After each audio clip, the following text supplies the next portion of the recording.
Malolele, whanau. Bibiage. Good morning, welcome to our church service today. Lovely to have you here, and special warm welcome to any visitors here. I will open us up in a word of prayer, and then we will sing a song of worship to our Lord. Let us pray. Heavenly Father, we thank you that you are good. You are very good, Lord, and we need your goodness. Thank you for sending Christ to be our cornerstone, Lord. Thank you for sending Christ to work on our behalf, to cover our sins, Lord, to atone for our sins, Lord. We thank you so much for that. That is the truth that we receive when we first become Christians, and the truth that we need to hold on to continue being Christians, Lord. We thank you for this hope of Christ, Lord. We thank you for our members gathered here, visitors gathered here, that they will know that the one true hope is the Lord Jesus Christ. Thank you for your word, which helps to sustain us and to direct us, Lord. And we thank you again for everything. In Jesus' name, amen.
where we will be reading verses 1 to 5.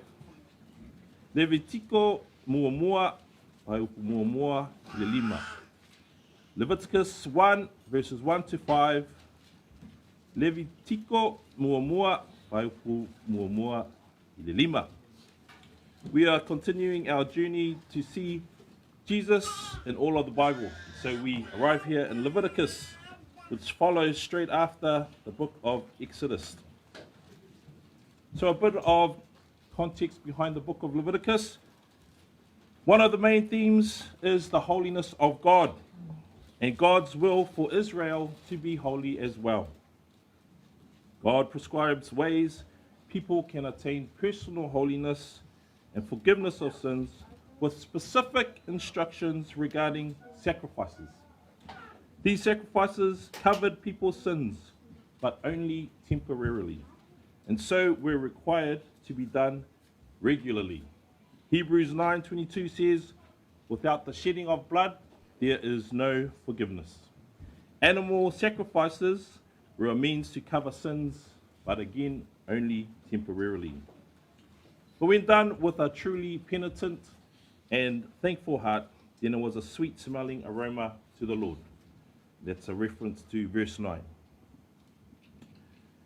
Let us read, please, Leviticus 1, verses 1 to 5 in English and then in Samoan. Ia. Now the Lord called to Moses and spoke to him from the tabernacle of meeting, saying, "Speak to the children of Israel, and say to them, when any one of you brings an offering to the Lord, you shall bring your offering of the livestock, of the herd, and of the flock.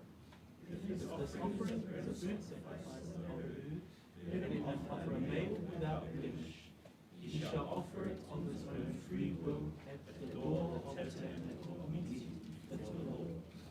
Then he shall put his hand on the daily burnt offering, and it will be accepted on his behalf to make atonement for him. He shall kill the bull before the Lord, and the priests, Aaron's sons, shall bring the blood and sprinkle the blood all around on the altar that is by the door of the tabernacle of meeting." Levitiko muamua whaiupu muamua i le lima whamurumole ia.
As always, there is a lot to take from verses in the Bible, but I will try my best to just hone in on a couple.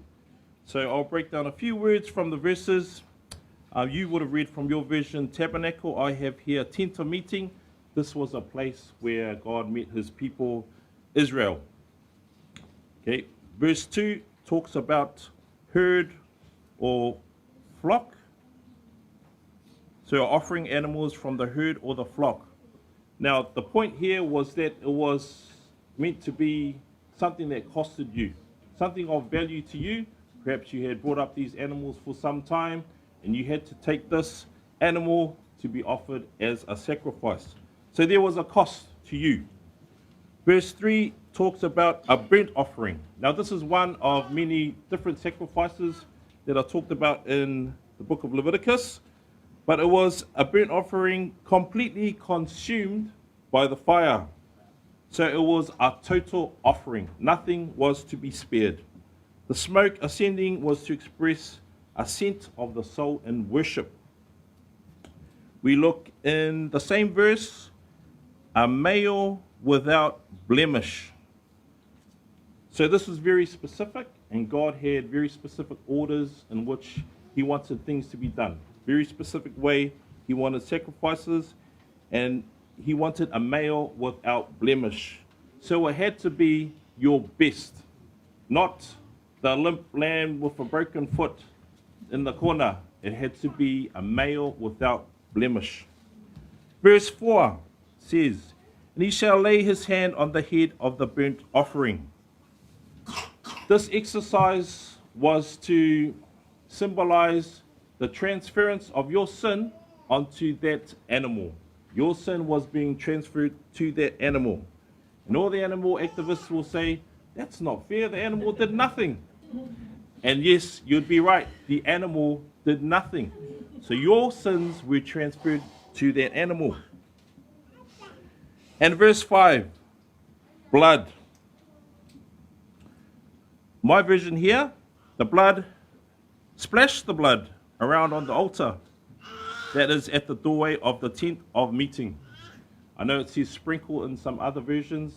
When I hear the word splash, indicates that there is a lot. There is a lot of blood. And blood indicates that life had to be taken. Now let's try and see Jesus in these verses. Was it a cost? Was it a cost to have Jesus on that cross? Talk about coming from your own herd or your own flock. God gave the cost, his only begotten son. Burnt offering, completely consumed. Jesus' sacrifice was total.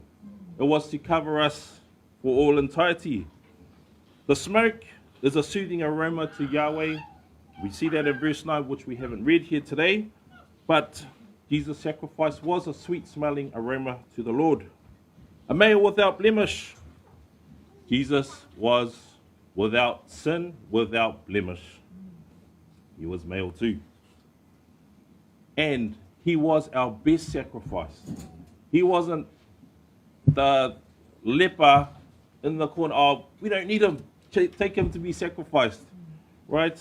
He was our best, the best that God had to offer. He was sacrificed. Amen. Lay hand. Verse 4. Lay hand on the head. Have we not transferred our sins onto the Lord Jesus Christ? Praise God that he is the sacrifice where we transfer our sins to him. The animal did no wrong. Jesus did no wrong too.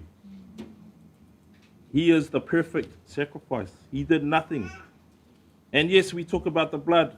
His life was taken. And his blood covers our sins. Now I'm going to go back to verse 4 and I'll read my version here.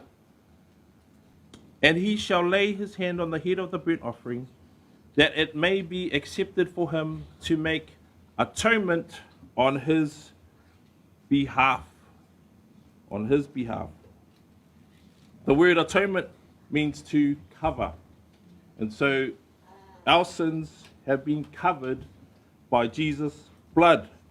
I'm going to jump to Hebrews 7:27, which talks about Jesus' sacrifice being the one sacrifice to complete all the sacrifices. We don't need to have a farm full of animals to slay, to slaughter every so often because our sins need to be covered. Jesus is the one sacrifice, the perfect sacrifice that atoned for all of our sins. So Hebrews 7, I'll read actually 26 and 27. For it was fitting for us to have such a high priest, holy, innocent, undefiled, separated from sinners and exalted above the heavens, who does not need daily, like those high priests, to offer up sacrifices, first for his own sins and then for the sins of the people, because this he did once for all, when he offered up himself. one and done. Jesus, the one sacrifice that atones for all our sins. Praise the Lord. Back in this time, there was a lot of blood because there was a lot of sin. You needed a farm full of animals. And I don't know in here who owns a farm full of animals, but praise God that we don't need a farm full of animals to sacrifice, because we have this one, Jesus Christ, the perfect sacrifice, who atoned for all our sins. And he did it on our behalf. On our behalf. Praise the Lord, that all I need is a broken, contrite heart. All I need is to be penitent and to be thankful, so that we can have a sweet smelling aroma pleasing to the Lord. I'll turn also to 2 Corinthians 5:21, just to solidify what I've been talking about, Jesus, the perfect sacrifice.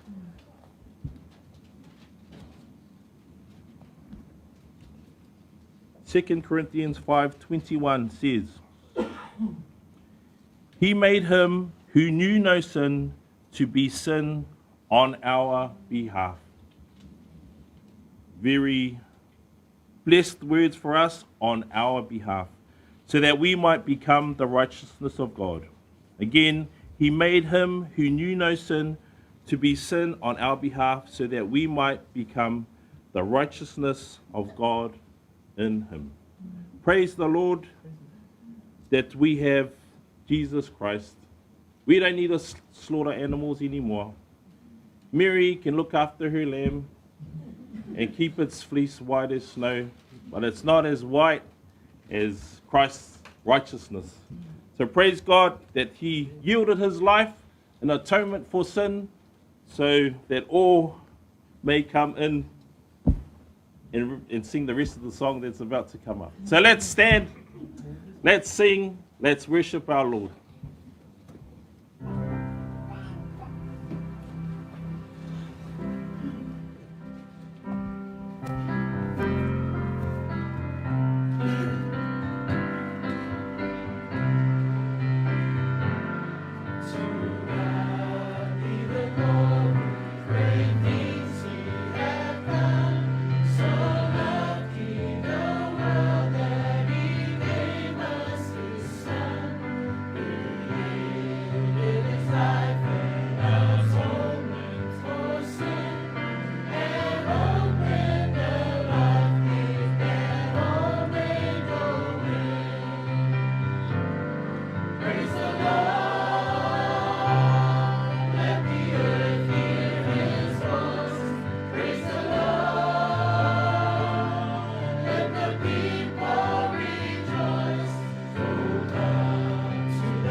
Thank you. Please be seated.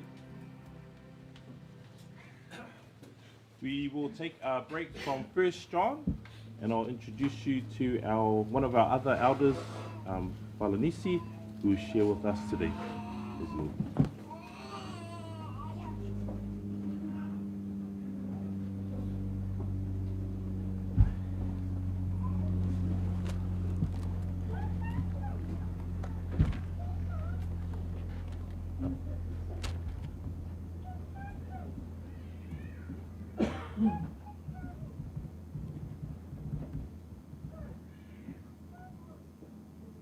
Well, good morning, church. Mahalo to our brother Ota for leading our service today, and also for the worship team leading us in a wonderful time of praise and worship to the one perfect sacrifice, Jesus Christ, our King. Good morning and grace and peace to you all. Praise the Lord for our time together this morning. As Ota said, I have the honor and privilege to stand before you on the pulpit this Lord's Day. But I stand encouraged. I stand encouraged knowing that I don't stand alone.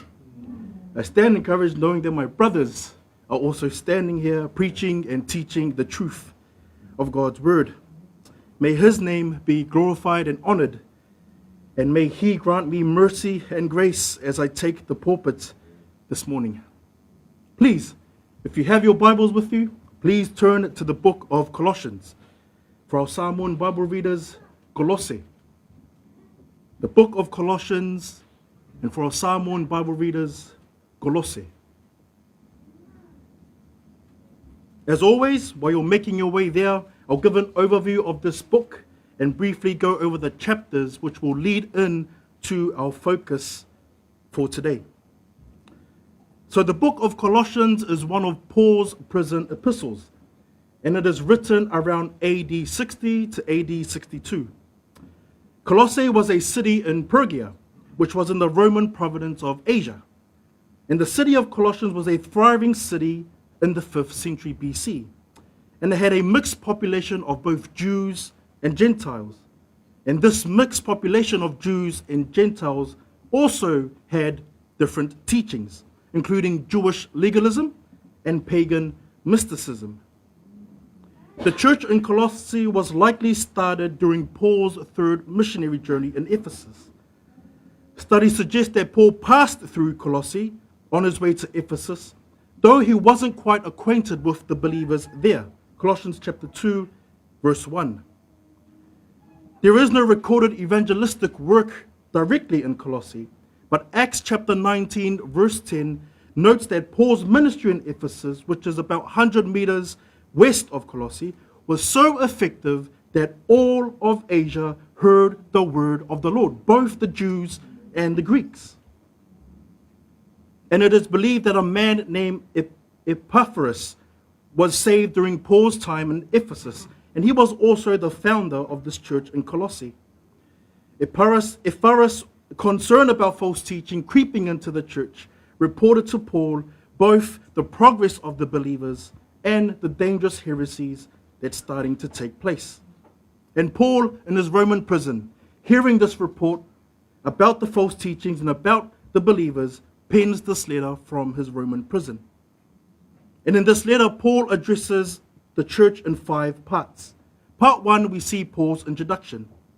Part 2 is chapter 1, verses 15 to chapter 2, verse 3. Paul presents a doctrinal teaching on the supremacy of Christ, or the preeminence of Christ. In part 3, which is chapter 2, verses 4 to 23, Paul defends this doctrine that he is writing about, the supremacy of Christ and the preeminence of Christ. Paul defends these doctrines.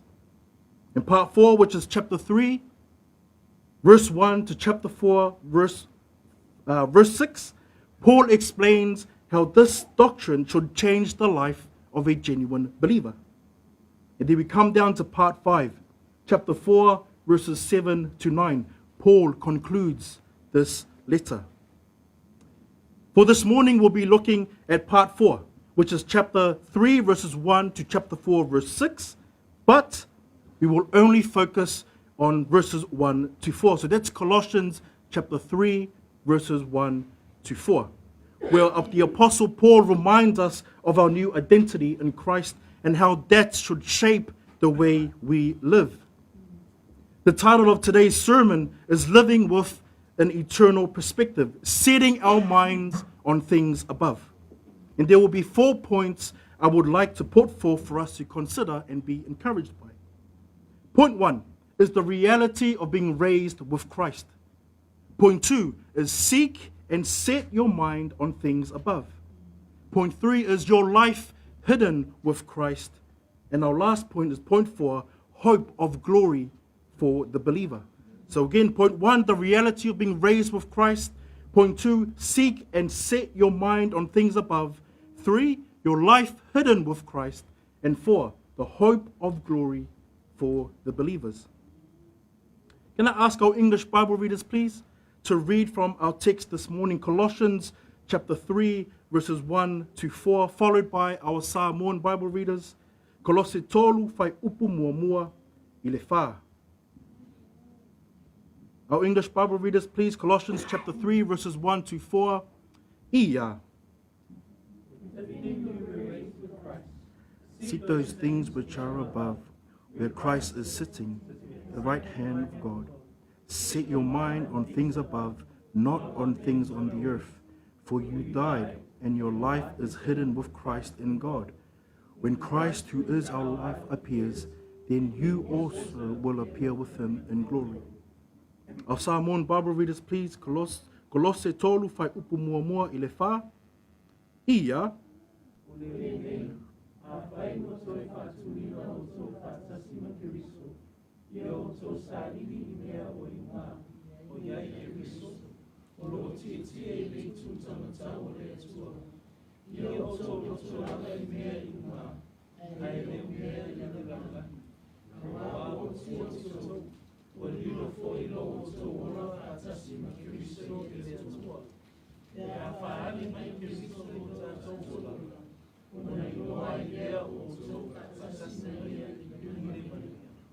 Praise the Lord for the reading of his word. This is a call for believers to lift our eyes above the temporary things of this world and focus on eternal things, focus on the things that truly matter. In this world, we are often consumed with the here and now. I want this, I want that. And it's easy to get caught up in these distractions of daily life. But the Apostle Paul challenges us to that as followers of Christ, we are no longer bound by earthly desires and struggles.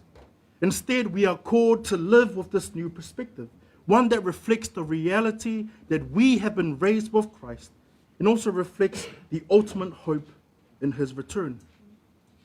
My prayer today is that whether you are new to the faith or have been walking with Christ for years, you'll be encouraged to live with your heart and mind fixed on Jesus, the one who is our life.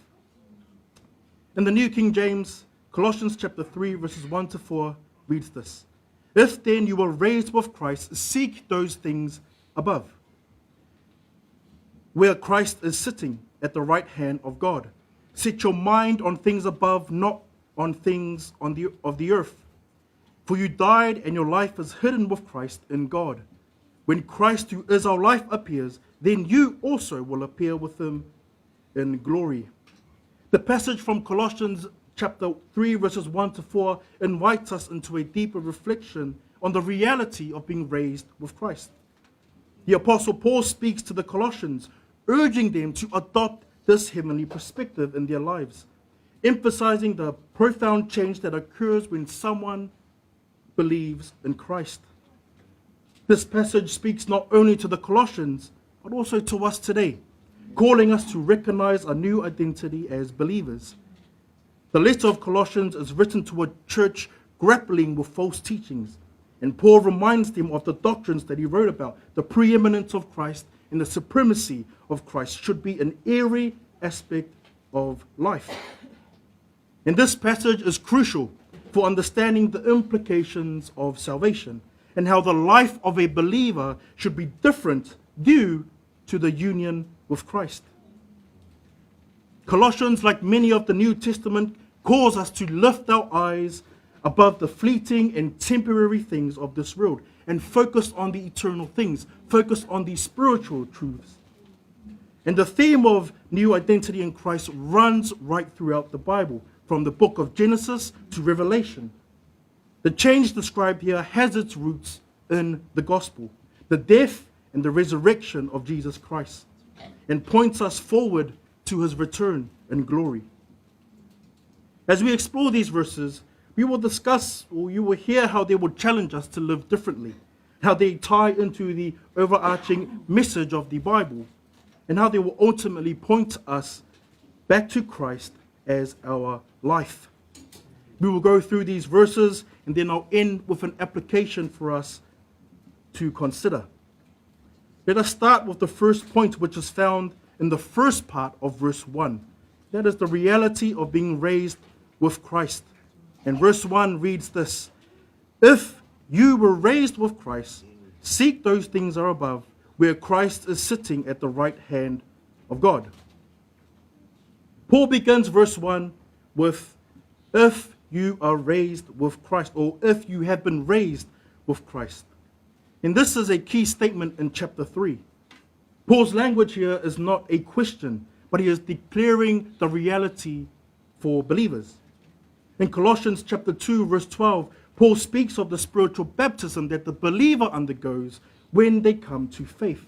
It reads there, "Having been buried with him in baptism, in which you were also raised with him through faith in the working of God."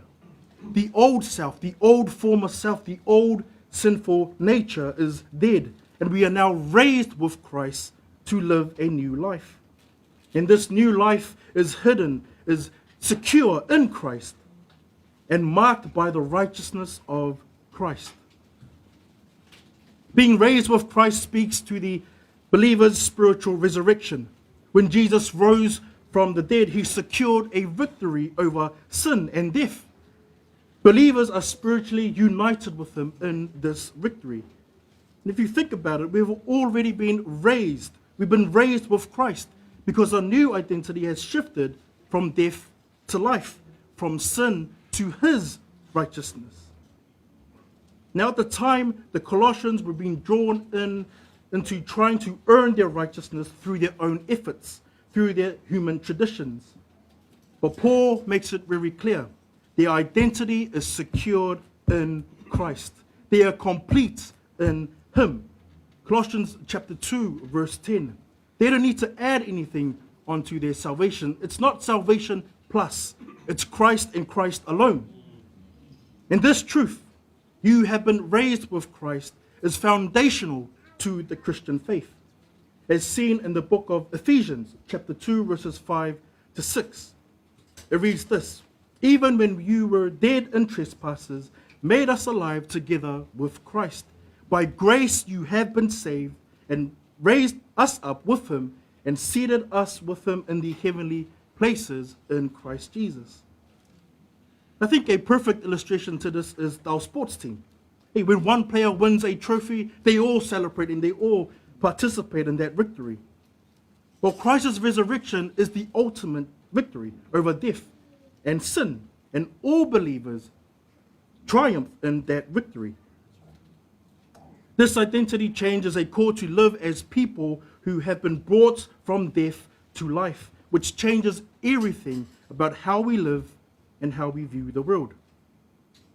As we come into the second point today, which is carried on in verse 1, and that's seek and set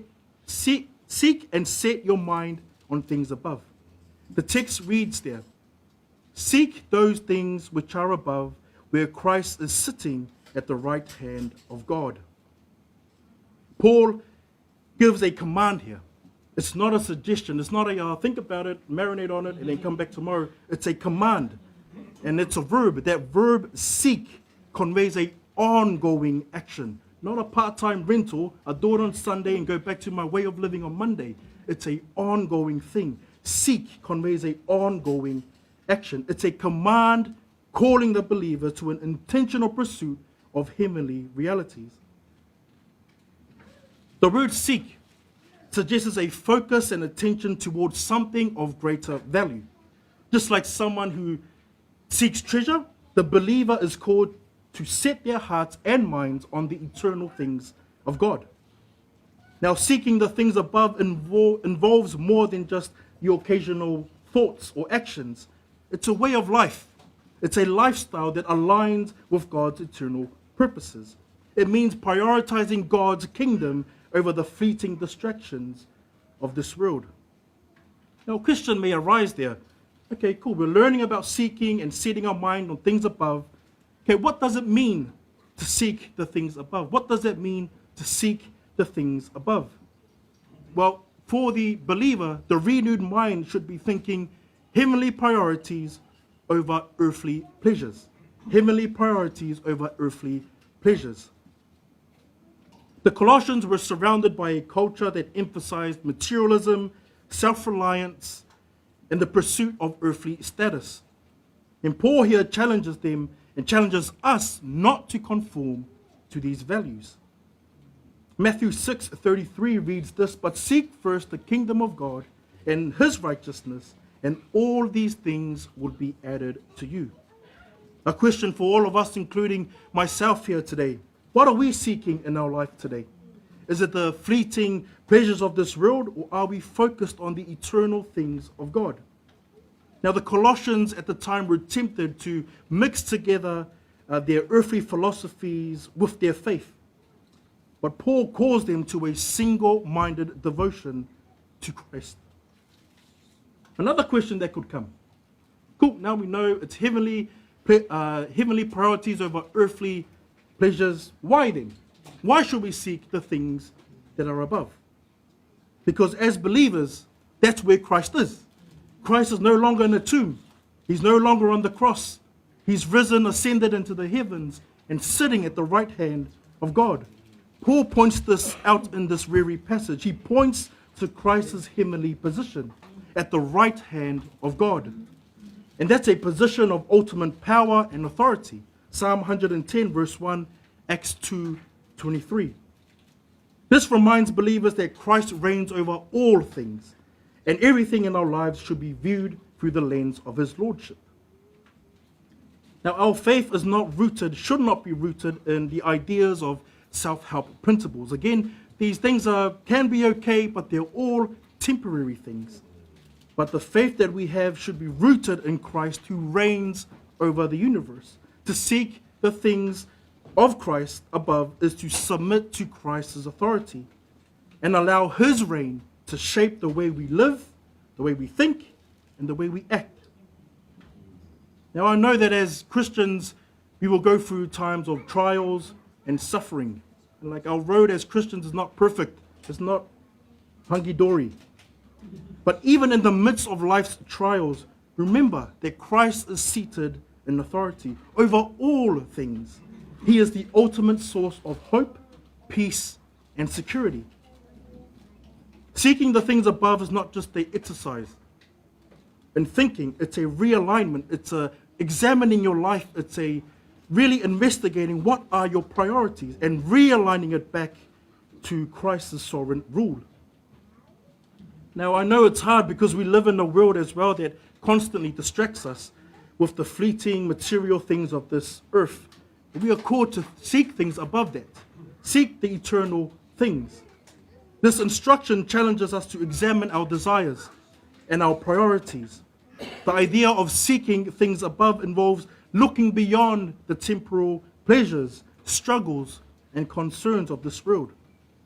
It calls us to live in the light of heaven, focusing on things like love, grace, peace, all things that align to the character of God. And Philippians chapter 3 verse 20 echoes this idea. If I can ask our English Bible readers, please, to turn to the book of Philippians chapter 3 verse 20, followed by our Samoan Bible readers, Filipi tolu fai upu lua sefulu. Filipi tolu fai upu lua sefulu. Our English Bible readers, Philippians chapter 3 verse 20. Our English Bible readers, please. Ia, For our citizenship is in heaven, from which we also eagerly wait for the Savior, the Lord Jesus Christ. our Samoan Bible readers, please. Filipi tolu fai upu lua sefulu. Ia, Awa o tātou moni ua I rangi mea. Oro whātaitari mai ai tātou I le wāunga. Lea ni o Yesu Christ. Family, we are not to be bogged down by the weight of this world, but instead to seek and set our minds on the eternal truths. Christ is our focus. We live to please Him and not ourselves or the world's standards. Coming into verse 2, we read a similar passage to the one that we have just read. And it reads this: set your mind on things above, not on things on the earth. In Colossians chapter 3, verse 2, Paul calls the believers to set their mind on things above, not on earthly things. And this is a powerful reminder that our thoughts, our affections, our priorities should be intentionally focused on the things of God, aligning our lives with His purpose rather than the fleeting distractions of this world. The phrase set your mind comes from the Greek word phroneo, meaning more than just thinking. It refers to the direction, the purpose, the intention of the mind, the affection.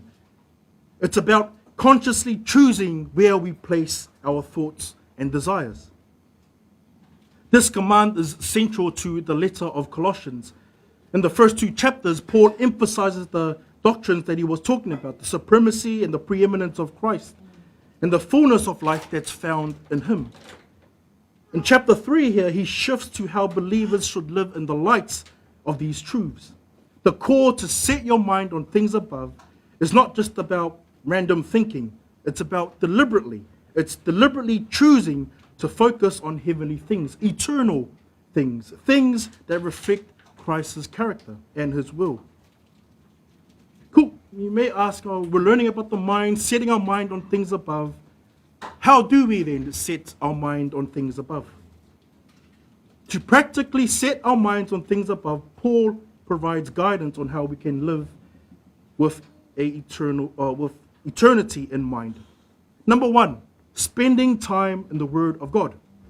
Now, the Word of God is a primary way we align our thoughts with God's will. If you want to know about God's will, read your Word. You won't find it in a newspaper, you won't find it on the news. You'll find it in God's Word. By immersing ourselves in Scripture, we encounter the truths that transforms us. As we meditate on the Bible, it shapes our thinking and helps us focus on these eternal realities. Colossians chapter 3, verse 16 echoes this when Paul writes, "Let the word of Christ dwell in you richly." And this continual immersion in God's Word keeps us grounded in the things above. Number 2, spending time in prayer. Prayer is one of the essential ways that we communicate with God and realigning our hearts as well. It's through prayer that we ask God to help us keep our minds focused on Him. By seeking His guidance daily, we surrender our desires and choices to Him, ensuring that we live according to His purposes. Now, the Apostle Paul frequently reminds the believers about prayer. Pray without ceasing, as mentioned in 1 Thessalonians chapter 5, verse 17, that we are to pray without ceasing, emphasizing the importance of keeping our focus on God continually. Number 3, engaging with godly communities. Instead of filling our minds with things that entertain and don't build us up, we must prioritize things that nurture our spiritual growth. This might include reading Christian literature, listening to sermons, or engaging in conversations that encourages us in our faith. In Colossians chapter 3, verse 2, Paul is urging us to keep our minds fixed on the eternal values. And number 4, the gathering with believers. Fellowship with other believers strengthens our faith in Christ, and it keeps us focused on the things above. Paul encourages the believers to come together regularly, to encourage one another, to keep our eyes on Christ. In Colossians 3:16, Paul also talks about teaching and admonishing one another with all wisdom, which emphasizes the importance of community and staying focused on heavenly things. John Owen, there's a Puritan theologian called John Owen, and he writes this: fixing and filling our affections with heavenly things will mortify sin. When our minds and hearts are set on things above, sin loses its power. Can I ask our English Bible readers, please, to read from Colossians chapter 3, verse 5? Colossians chapter 3, verse 5. And for our Samoan Bible readers, please, Kolosse tolu, whai upu lima. Our English Bible readers, Colossians 3, verse 5. Ia, to death your members which are on the earth: fornication, uncleanness, passion, evil desires, covetousness, which is idolatry. Our Samoan Bible readers, please, Kolosse tolu, whai upu lima. Ia,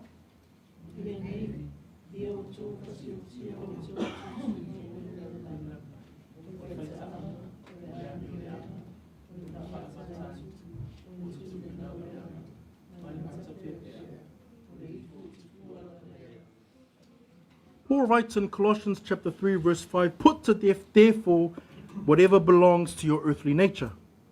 By focusing on Christ, the eternal realities of heaven, we are empowered by the Holy Spirit to overcome sin. And this process is more than just mind, it's more than just intellectual. It's a heart change. It's not just staying up here but not coming to the heart. It's a mind change, a change of hearts from the Word of God. Paul is not only commanding believers to think about heavenly things, but also to set your affections on them as well, to love and to desire them. This is a call to allow Christians to shape our hearts and our desires so that what we long for is aligned with eternal things and not the fleeting things of this world. Now you may ask then, why then do we set our mind on things above? We learned about all these things. Why? Give me a reason why. Paul addresses that reason as we continually set our minds on things above. And it's this: the spiritual battle that we face. The enemy seeks to draw us away from Christ. He uses distractions, temptations, and trials to pull us back into the old patterns of sin. The focus on earthly things can cause us to drift away from Christ and live according to our flesh. And the battle is real. And the enemy's goal is to distort our thinking, leading us away from the truth of who we are in Christ. But when we set our minds on heavenly things, we align ourselves with God's truth and protection. In Colossians chapter 3, verse 3, Paul reminds us of this. For you died, and your life is hidden with Christ in God. Our identity is now in Christ, and by keeping our focus on Him, we remain rooted in our identity. The beauty of this command is that God desires not only to keep our focus on heavenly things, but He also desires to transform our minds. While the enemy wants to corrupt our way of thinking and lead us back to sin, God wants to renew our minds through the reading of His Word. And as we set our mind on Christ, we continually shape and transform the thoughts and attitudes and our behaviors. This renewal process is an ongoing thing. As we focus on Christ, we experience the change He promises in Romans 12:2, where it reads this: do not be conformed to the pattern of this world, but be transformed by the renewing of your mind. That renewing is an ongoing thing. It's a process. It's not a snapshot. It's a process, a daily renewing of the mind. This renewal is part of living out the abundant life that Jesus promises in John 10:10. And it's only by focusing on the eternal things and aligning ourselves with God that we can experience fully the life that He has for us. This message of setting our minds on things above isn't just for the individual growth, but also for the whole body of believers. Paul encourages believers to teach and admonish one another with wisdom. In Colossians 3:16, we as a church are called to remind each other of these truths, to keep one focused on Christ and the heavenly things. Teaching and preaching should be consistently pointing believers back to Christ, emphasizing His role, his preeminence, his supremacy of his role in our lives. When we gather as the body of Christ, whether in worship, study, or fellowship, we are called to help each other to stay focused on what truly matters, our relationship with Christ and our eternal inheritance.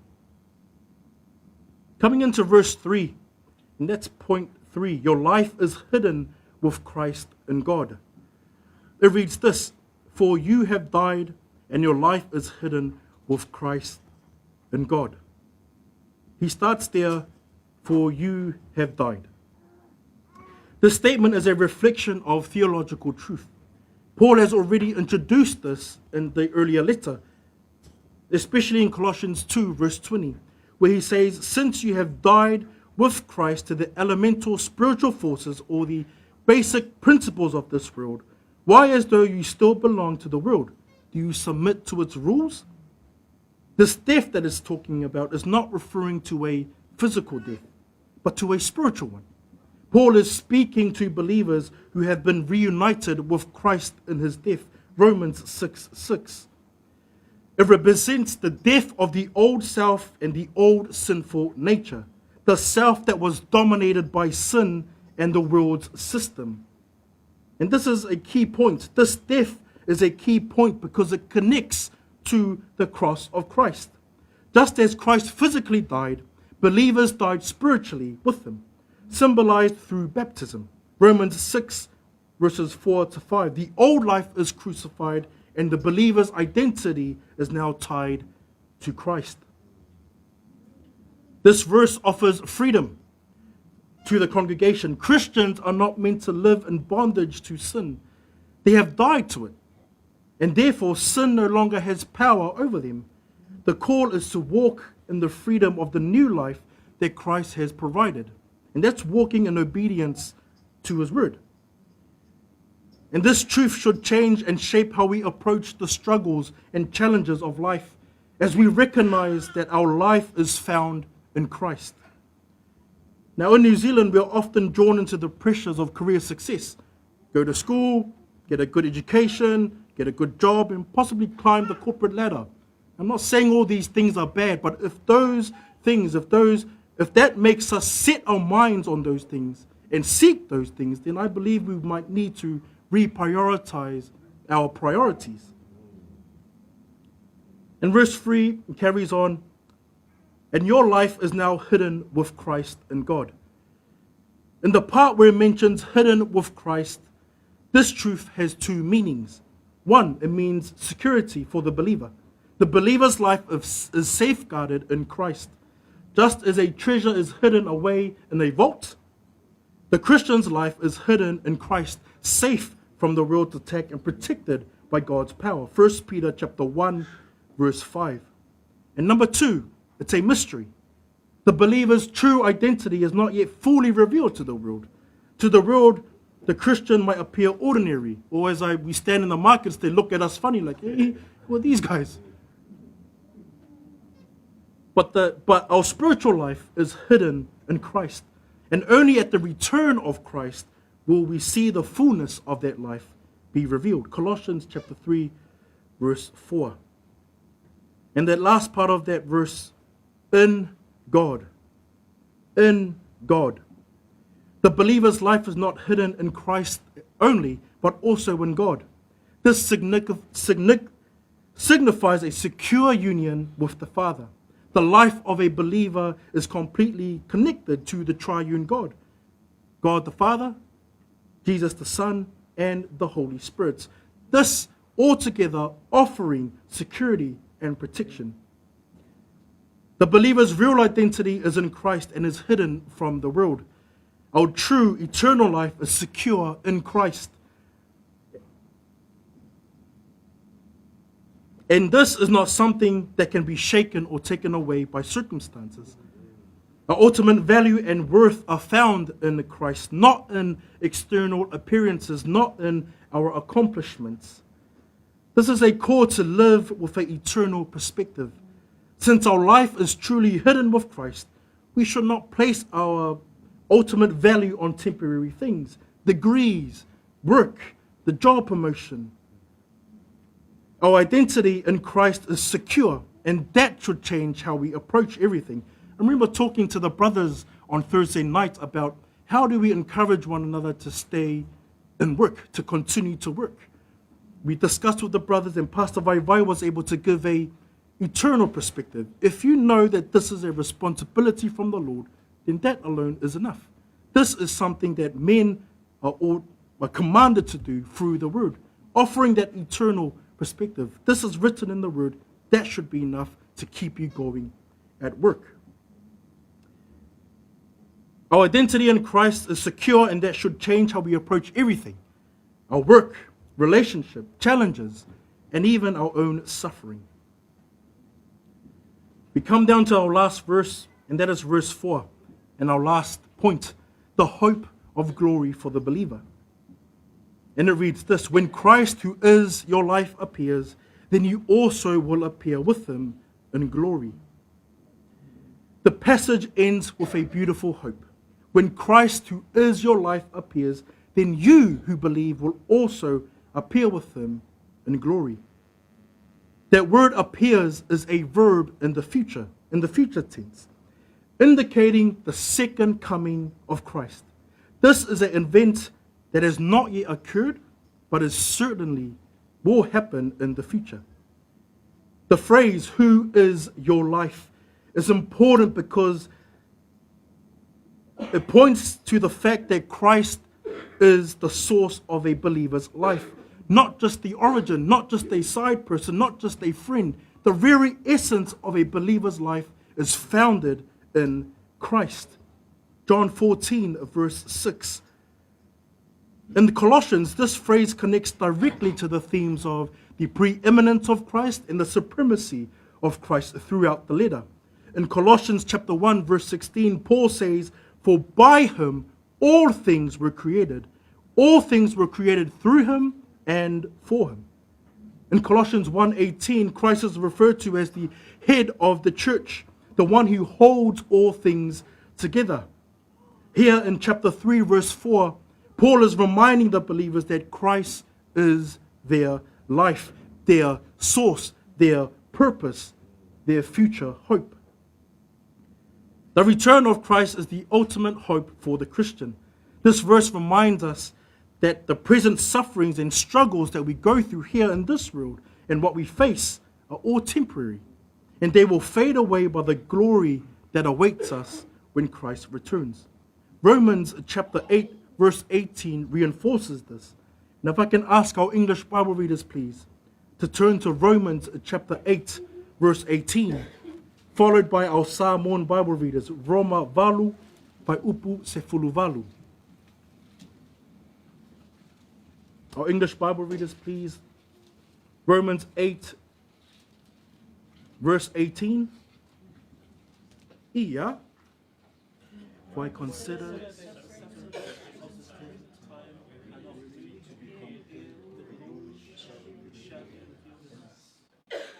our Samoan Bible readers, please. Roma valu fai upu se fulu valu.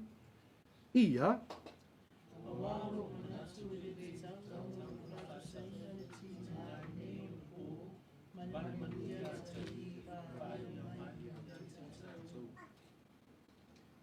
I consider that our present sufferings are not worth comparing with the glory that will be revealed in us. The glory of Christ's return will be the fulfillment of everything that we long for, the final restoration of all things, the end of suffering, and the eternal reign of Christ. Our present reality as believers is that we live with this hope in our mind. This is what we should be setting our minds to. This is what we should be focusing on, the return of our Messiah. Now in New Zealand, it focuses a lot on success, and that's part of our every area of your life. Success is part of every area of life. And I'm not saying that it's bad, but if we do focus on those things, we can easily lose the line that we're meant to stay in. We can easily lose the boundary line. However, as believers, we live with a higher calling and a future glory that makes our present circumstances pale in comparison. From what we have just heard, the challenge for us as Christians is to live with our hearts and minds set on things above. We are called to live in a way that reflects our new identity in Christ, seeking his kingdom and focusing on the things that truly matter. Our everyday lives, from how we work to how we love others and how we approach our own suffering, should be governed by the union with Christ and the hope of our future glory. In practical terms, this means we need to actively reject the pull of earthly distractions and instead seek Christ in our daily decisions, whether it's in our relationship, our workplaces, or our personal struggles. We must ask ourselves these questions. Are we seeking the things above? Are we living in light of the resurrection and the hope of Christ's return? The truth of Colossians chapter 3 verses 1 to 4 points us to the heart of the gospel. Jesus Christ in his death and resurrection offers new life to all who believe in him. The gospel message is that Christ died for our sins, taking the punishment that we deserved as Taufa shared, and we rose again, offering us eternal life with him. By faith in him, our old self dies, and we are raised with Christ, hidden in him with the promise of our future glory. Now, for those who may not yet know Christ, the invitation is clear. Jesus offers you new life, not one defined by earthly struggles, by accomplishments. He offers you free life. He offers you a new life, but one that is eternal, secure, and filled with hope. All you need to do is accept him, believe in his death for your sins, and trust in his resurrection for your eternal life. As we reflect on this passage, I encourage you, whether you're a believer or someone seeking the truth, to respond to the gospel message. Jesus Christ died for your sins so that you could be forgiven and brought into a new life with him. He rose from the dead, conquering death and offering you the hope of glory. If you have not accepted Christ today, today is the day to do so.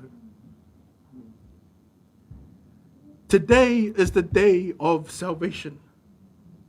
Repent of your sins, believe in the gospel, and surrender your life to him.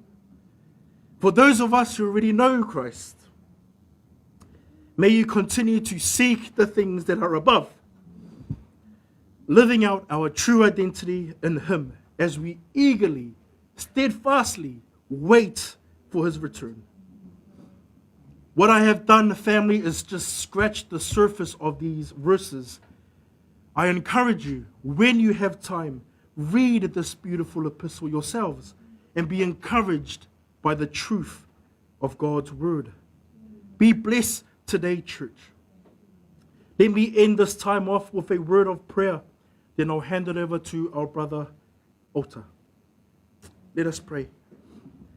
Father, as we go through this text, Colossians chapter 3, verses 1 to 4, that talks about your authority, that talks about your sovereignty, the preeminence of Christ and the supremacy of Christ. I pray, Lord, that you'll continue this coming week and so on, that you would help us set our minds on things above. Lord, be gracious to us. Have mercy on us, for we are people who would continually be distracted, continually go astray from the course. So I pray for direction. I pray for your leading accordingly to your word. And though the gospel, as it's been shared, I pray that if there's any hearts that will respond to the message, that you will draw them close. Only you, Father God, knows, and only you, Lord, can do the saving. So we praise you, Father, for the message this morning. I pray that the brethren were refreshed in some way. I pray that they would take away something to apply in their daily lives. Thank you, Father. In these things we pray. In Jesus' name, amen.